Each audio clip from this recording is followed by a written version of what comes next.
বোন মায়ের কাছে গিয়ে আমার নামে যা তা বলে বেড়াচ্ছে, যা তা বলছি নাকি আমি বাঁদরমুখী। তুমি হাসছো?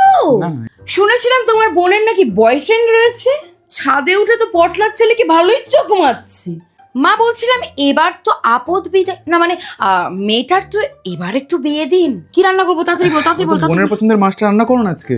বোনের পছন্দের? স্বাভাবিক। আমি তো আর এই বাড়ির মেয়ে হয়ে উঠতে পারলাম না, আমি তো বউমা, তাই না? তুই আমার লিপস্টিক চুরি করছিস মানে? যতই কর, হনুমানের পেছনের মতো মুখটা তো আর মানুষের মুখ হবে না, তাই না? তোর জন্য। এই তোর তো এত কিছু আছে রে, না হয় এটা আমি নিলাম। না গো মহারানী, থাক, তোমাকে আর রান্নাঘরে আসতে হবে না। কোথায় বাবা বৃষ্টিস মিশিয়ে খাইয়ে দেবে? না না না বাপু, তোমার দাদার কাছে কোনো টাকা পয়সা নেই, কদিন পর হয়তো এই বাড়িটাকে বেঁচে দিতে হতে পারে। তুমি না বিয়ে করে বরং কেটে পড়ো। হ্যাঁ, এই তুমি জানো ও আমার নামে বিট্টুর মাকে বলেছে আমি নাকি ডাইনোসরের ডিমের মতো দেখতে, ও নিজে কি পিঁপড়ের ডিম। অসভ্য পরিবার একটা।